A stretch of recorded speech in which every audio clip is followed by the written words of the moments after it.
Saat ini, manusia hidup di era digital, yaitu era di mana dunia tidak memiliki batas waktu dan tempat.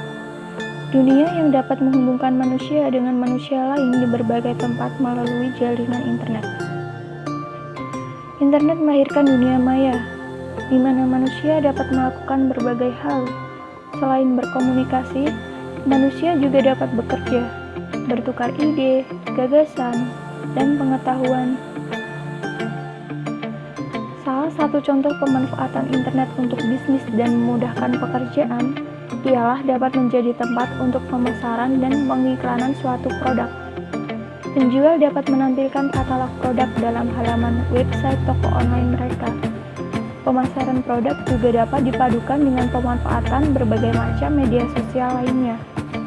Internet dapat menjadi sarana komunikasi antara penjual dan pembeli. Internet dapat memperluas jangkauan dan jaringan bisnis. Penjual dapat memasarkan produk hingga ranah internasional dan dapat memperluas jaringan dengan bergabung dalam suatu organisasi atau menciptakan organisasi sendiri yang di dalamnya berupa kumpulan para pedagang yang sesuai dengan bisnisnya.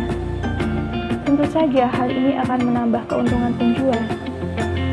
Selain menguntungkan penjual, dari pihak pembeli pun menjadi lebih menghemat waktu. Pembeli dapat memilih produk yang akan mereka beli tanpa harus pergi ke tempat produk tersebut dijual. Pembeli dapat melihat tampilan produk melalui website toko online dari rumah atau tempat lain yang di sela-sela kegiatan yang sedang mereka lakukan. Terobosan baru internet dalam bidang bisnis ini membawa pengaruh terhadap perekonomian di Indonesia. Perkembangan bisnis online yang sangat cepat dapat mempermudah masyarakat yang ingin memulai suatu usaha atau bisnis yang baru karena bisnis online ini tidak memerlukan biaya yang besar untuk operasional usaha. Adanya bisnis online ini dapat mengurangi pengangguran. Perkembangan bisnis online ini turut membawa pengaruh dalam perekonomian Indonesia. Tren bisnis online akan terus meningkat seiring dengan meningkatnya pengetahuan masyarakat mengenai teknologi. Jadi saya memilih bisnis ini dimulai dari awal masuk kelas SMA kelas 1. Kemudian yang awalnya saya sebagai dropshipper ataupun sebagai reseller. Kemudian dengan berjalannya waktu, saya pas waktu kelas 3 SMA saya memilih untuk memutuskan untuk memproduksi sendiri dengan brand saya sendiri yang bernama Distore. Kenapa saya memilih bisnis online shop ini? Karena menurut saya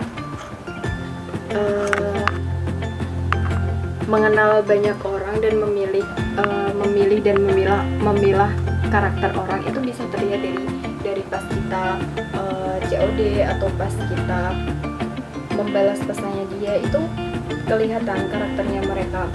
Kemudian bagaimana saya mengembangkan bisnis ini? Alhamdulillah saya mengembangkan dari sosial media, terutama dari grup WhatsApp ataupun dari Instastory WhatsApp. Kemudian sebenarnya ada Instagram juga, tapi saya tidak menggunakan Instagram itu sebagai pertama saya mempromosikan produk saya. Marilah gunakan media sosial ini untuk hal-hal yang bermanfaat bagi kehidupan Anda. Mulailah berbisnis atau suatu hal yang baru lainnya. Orang yang sukses ialah orang yang berani mencoba, gigih, dan pantang menyerah.